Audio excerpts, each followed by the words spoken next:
ఈ month 19th కి Asia cup selection ఉంది. Just 2 days time. Biggest talking point ఏంటంటే అభిషేక్ శర్మతో పాటు వచ్చే ఓపెనింగ్ పార్ట్నర్ ఎవరు? జైస్వాలా, గిల్లా లేకపోతే సంజు శాంసనా? దీంట్లో కొంతమంది అడగచ్చు, యాక్చువల్లీ అభిషేక్ శర్మ సర్టనిటీయా అని చెప్పేసి. మాట్లాడదాం దాని గురించి ఈ వీడియోలో. అండ్ ఆల్సో తనతో పాటు వచ్చిన పార్ట్నర్ ఎవరు ఉండొచ్చు.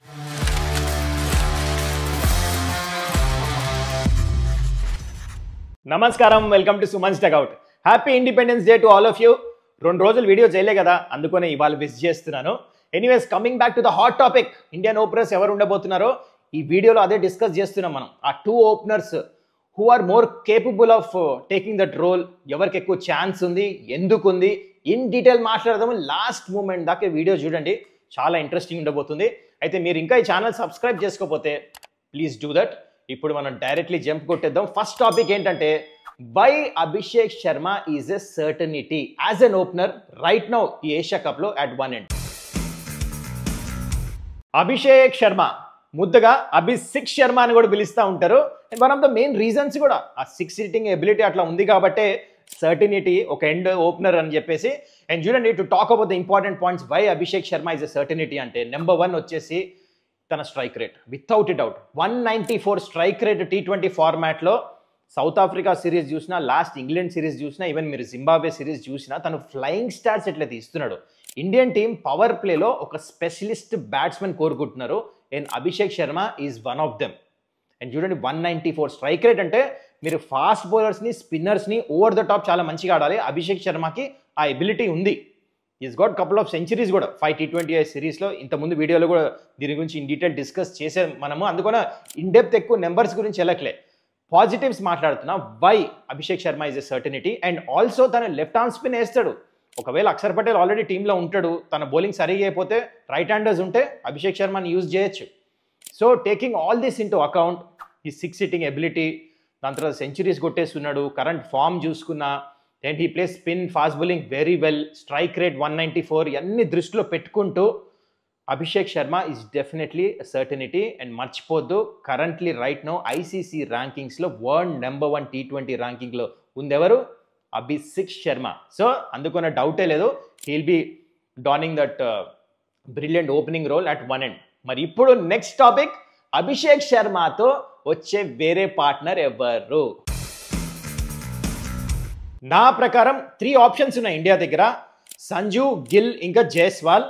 అయితే ముగ్గురులో ఎవరు బెటరో తెలవాలంటే మనము ఒక్కొక్క బ్యాటర్ గురించి పాజిటివ్స్ మాట్లాడుకోవాలి, నెగిటివ్స్ కూడా మాట్లాడుకోవాలి. Let's start of with Sanju first. Sanju Samson great fan following ఉంది. ఆబ్వియస్లీ తన స్టైల్ ఆఫ్ బ్యాటింగ్ ఎట్లుంటుందంటే చాలా మంది ఫ్యాన్స్ అయిపోతారు. Super batter. అయితే ఫస్ట్ మనం సంజు పాజిటివ్స్ గురించి మాట్లాడదాం. నెంబర్ 1, ఇది చూడండి, లాస్ట్ T20 వరల్డ్ కప్ తర్వాత 3 సెంచరీలు కొట్టాడు. అండ్ ప్లస్ తిన స్ట్రైక్ రేట్ కూడా అబౌవ్ 180 ఉంది. ఇది ఎగ్జాక్ట్లీ ఇండియా ఏదైతే బ్రాండ్ ఆఫ్ క్రికెట్ ఆడతారు కదా, దానికి సూట్ అయ్యే బ్యాటింగ్ ఇది. ఓకే, ఈ place at that strike rate, దాంట్లో 3 సెంచరీలు కూడా కొట్టాడు. అండ్ నెంబర్ 2 వచ్చేసి, ఇది కూడా చాలా చాలా ఇంపార్టెంట్, అది సంజుకి హెల్ప్ అవుతుంది టీమ్ సెలెక్షన్. ఏంటంటే he being a wicket keeper. ఆ సెకండ్ రోల్ ఎవరైతే ఆడతారో టీంలో, బౌలింగ్ వేసినా కీపింగ్ వేసినా, that becomes an advantage team సెలెక్షన్లో. Because Sanju is a wicket keeper and opening batter కాబట్టి కింద ఒక ఎక్స్ట్రా ఆల్రౌండర్, ఒక ఎక్స్ట్రా బ్యాట్స్మెన్ అన్న, ఒక ఎక్స్ట్రా స్పిన్నర్ అన్న ఆడిపోవచ్చు ఇండియన్ టీం. అందుకనే మెయిన్ రీజన్ ఇండియన్ టీం ఇలాంటి కాంబినేషన్తో దిగారు ఇంతకుముందు T20sలో కూడా.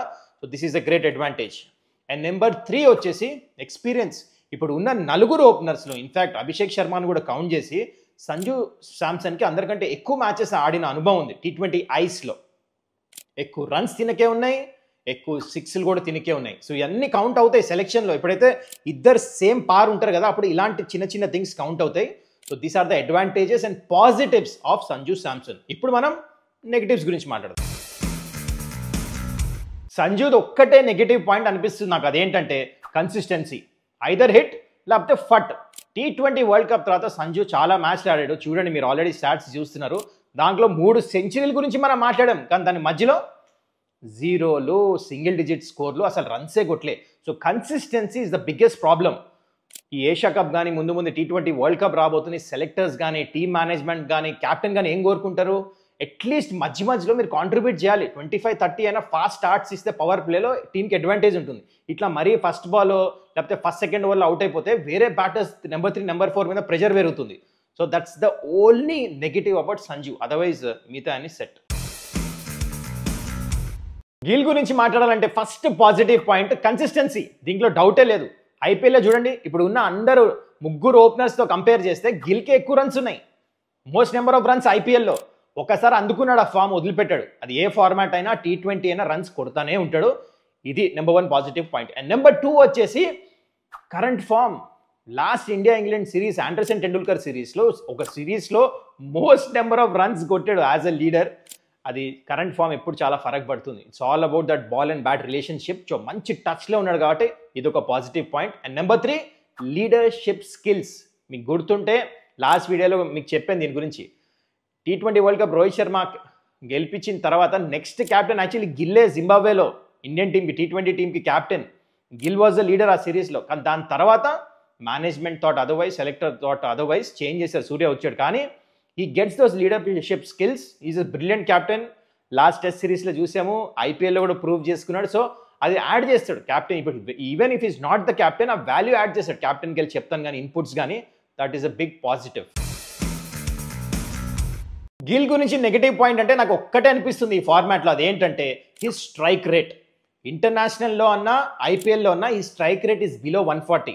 ఎక్కడ అభిషేక్ శర్మ ఇంకా సంజు శాంసన్ స్ట్రైక్ రేట్ చూడండి. ఈవెన్ జైస్వాల్ కూడా 170, 180, 190 ఉంది వీళ్ళు ముగ్గురిది. తిని వచ్చేసి 140 లోపల ఉంది, which is the big talking point and concern కూడా. తన సెలెక్షన్కి ఏదైనా అడ్డుపడుతుందంటే స్ట్రైక్ రేటే. ఎందుకు? ఇప్పుడు కరెంట్లీ ఇండియన్ టీం అయితే ఫార్ములా ఫాలో అవుతున్నారో ఒక సిద్ధాంతం. అదేంటి? పవర్ ప్లేలో ఫాస్ట్ ఆడాలి. ఇక్కడ యాంకర్ రోల్స్ మెల్లిగా ఆడటానికి లేదు. There is no place. Number 8 దాకా బ్యాటింగ్ ఉంది ఇండియాకి. ఎందుకు? బికాస్ అందరు ఫాస్ట్ ఆడాలి. వికెట్స్ పడినా పర్వాలేదు. You have to get those sixes. గాల్లో బాల్ కొట్టాలి, ఓవర్ ద టాప్ ఆడాలి, ఆన్ ద అప్ ఇవన్నీ షార్ట్స్ ఆడాలి. కాబట్టి they follow certain kind of style of play. దాంట్లో గిల్ సూట్ అవుతాడా లేదా బిగ్గెస్ట్ క్వశ్చన్ మార్క్. క్యాన్ ఈ play like that? I think ఇంకా ప్రూవ్ చేసుకోవాలి. స్ట్రైక్ రేట్ పెంచితే డెఫినెట్లీ, ప్లస్ కన్సిస్టెన్సీ కూడా ఉండాలి. కన్సిస్టెన్సీ చూపిస్తున్నాడు కానీ స్ట్రైక్ రేట్ తక్కువ ఉంది. ఇది problem. This is the only problem. Otherwise Gill is a super player. Yashasvi Jaiswal is one of my favourite batters Indian టీంలో. అన్ని ఫార్మాట్స్ ఎట్లయితే ఆడతాడు కదా. మెయిన్ పాజిటివ్ పాయింట్ వచ్చేసి జైస్వాల్ ఏంటంటే హిస్ టెక్నిక్. అందరు ఓపెనర్స్తో కంపేర్ చేస్తే he has the best technique. అంటే అప్పుడప్పుడు మీకు పిచ్లు సడన్గా టర్నింగ్, సడన్గా స్లో పిచ్చెస్ వస్తే జైస్వాల్ అడ్జస్ట్ అవుతారు. అలాంటి ప్లేయర్. సౌండ్ టెక్నిక్ ఉంది. Number 1 positive. అండ్ నెంబర్ 2 తిన కన్సిస్టెన్సీ. అలాంగ్ విత్ గిల్ లాగానే తిని కూడా యావరేజ్ చూడండి. అందరు బ్యాటర్స్తో కంపేర్ చేస్తే T20 ఏజ్లో మోస్ట్ యావరేజ్, బెటర్ యావరేజ్ తినకే ఉంది. 36, 37 ఎంతో యావరేజ్ ఉంది. అండ్ నెంబర్ 3 వచ్చేసి ఐపీఎల్లో కూడా మంచి రన్స్ ఉన్నాయి. నేను జైస్వాల్కి గిల్ తర్వాత తినే ఎక్కువ రన్స్ కొట్టింది. సో కన్సిస్టెన్సీ, టెక్నిక్ ఈ అన్ని విధాలుగా చూసినా మంచి స్ట్రైక్ రేట్ కూడా అబౌవ్ 170 స్ట్రైక్ రేట్ ఉంది తినకు కూడా. ఈవెన్ T20 వరల్డ్ కప్ తర్వాత నుంచి ఆడిన మ్యాచెస్ చూసుకుంటే. సో ఈ అన్ని ఆస్పెక్ట్స్లో డెఫినెట్లీ ఈ అన్ని positive points Jaiswal. And Jaiswal selection అవ్వకుండా పాయింట్స్ మాట్లాడాలంటే రెండే కనిపిస్తున్నాయి. అది కూడా పెద్ద పాయింట్స్ కాదు. అండ్ నెంబర్ 1 పాయింట్ ఏంటంటే జైస్వాల్ బౌలింగ్ వేయడు. చూడండి, ఎప్పుడు T20 ఫార్మాట్స్లో 2 రోల్స్ ఆడే ప్లేయర్స్ సెలెక్టర్స్ ఎక్కువ ప్రిఫర్ చేస్తారు. ఇప్పుడు జైస్వాలే ఓపెనింగ్ చేశాడు అనుకోండి, ఎప్పుడు ఏమవుతుంది? సంజు శాంసన్ వికెట్ కీపింగ్ చేస్తాడు. అట్లా దీని సెకండ్ రోల్ ఏంటి? జైస్వాల్ బౌలింగ్ వేయడు. సో ఇప్పుడు జైస్వాల్ ఓపెనింగ్ చేస్తే కింద ఒక ఎక్స్ట్రా వికెట్ కీపర్ని ఆడిపోయాలి. ఎందుకంటే సంజు శాంసన్ కింద బ్యాటింగ్ చేయడు. అండ్ ఇంకో కింద వికెట్ కీపింగ్ ఎవరు చేస్తారు? So either you have to get Jitesh Sharma or Dhruv Jurel. ఇద్దరిలోంచి ఒక వికెట్ కీపర్ని కింద ఆడిపోయాల్సి వస్తుంది. So you are sacrificing 1 more spot. ఇదొక నెగటివ్ జైస్వాల్కి. అండ్ నెంబర్ 2 వచ్చేసి ఇది కంప్లీట్లీ వియర్డ్. ఇది అంటే అంత పెద్ద విషయం కాదు, అయినా small thing but it matters. ఏంటది? Jaiswal being a left hander. So ఇద్దరు లెఫ్ట్ హ్యాండర్స్. ఇప్పుడు అభిషేక్ శర్మ ఒక ఎండ్, దాని తర్వాత మళ్ళీ జైస్వాల్ కూడా వస్తే లెఫ్ట్ హ్యాండర్. ఇద్దరు లెఫ్ట్ హ్యాండర్స్ అవుతే ఏమవుతుందంటే పవర్ ప్లేలో there are chances of off స్పిన్నర్ని తీసుకురావటము. ఒక సెట్ ప్లాన్తో క్యాప్టెన్సీ చేయొచ్చు ఆపోనెంట్ టీం. కాస్త కొంచెం ఈజీ అవుతుంది. అదే లెఫ్ట్ రైట్ కాంబినేషన్ ఉందనుకోండి, పవర్ ప్లేలో బౌలింగ్ వేస్తాం చాలా కష్టం. In you're going full throttle.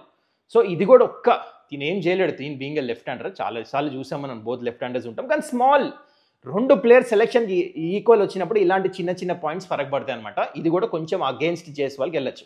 Otherwise Jaiswal is a super player. And finally ఈ ముగ్గురు ఓపెనర్స్ నెగటివ్ పాజిటివ్ చూసిన తర్వాత నా ఓట్ ఎవరికంటే చెప్తా. ఫస్ట్ మీ ఓట్ ఎవరికో చెప్పండి. అభిషేక్ శర్మతో పాటు ఓపెనింగ్ చేసే పార్ట్నర్ అకార్డింగ్ టు యూ ఎవరో చెప్పండి, కింద కమెంట్స్లో పెట్టండి. And also completely different opening పేరు కూడా ఉండొచ్చు. ఇఫ్ నాట్ అభిషేక్ శర్మ, ఇంకా వేరే ఓపెనర్ అయినా, ఇద్దరు కంప్లీట్లీ డిఫరెంట్ ఓపెనర్స్ అయినా కింద కమెంట్ అయితే చేయండి. I look at it. And finally coming to my option, I think Abhishek శర్మతో పాటు it's better to have Sanju Samson. Slightly Sanju శాంసన్కి ఎక్కువ ఛాన్స్ ఉంది అనిపిస్తుంది, ఎందుకంటే స్ట్రైక్ రేట్ ప్యూర్లీ ఎట్లయితే అగ్రెసివ్ బ్రాండ్ ఆఫ్ క్రికెట్ ఆడతారో, ఇండియా కూడా అలాంటి క్రికెట్కి ఇప్పుడు రైట్ నో మేనేజ్మెంట్ సపోర్ట్ చేస్తున్నారు. They want players to play fast. It's not about scoring big 50s or 100s. Strike rate, power ప్లేలో స్టార్ట్స్ రావాలి. నేను అభిషేక్ శర్మ ఇంకా సంజు శాంసన్ స్ట్రైక్ రేట్స్ వచ్చేసి 180, 190, సో పర్ఫెక్ట్గా సూట్ అవుతారు. And also added advantage Sanju శాంసన్కి వికెట్ కీపింగ్, ఎందుకంటే సంజు కీపింగ్ ఓపెనింగ్ చేస్తే కింద ఆల్రౌండర్, స్పిన్నర్, ఇంకా ఎక్స్ట్రా బ్యాటర్ని ఆడిపించచ్చు అనమాట. This is the only reason I'm picking these two. మరి మీరు చెప్పండి, మీ ఇద్దరు బోత్ ఓపెనర్స్ ఎవరో కింద కమెంట్ చేయండి. I hope you enjoyed the video. And once again reminder, ఛానల్ని సబ్స్క్రైబ్ చేసుకోకపోతే కైండ్లీ డూ దట్. మళ్ళీ మనం నెక్స్ట్ వీడియోలో కలుసుకుందాం.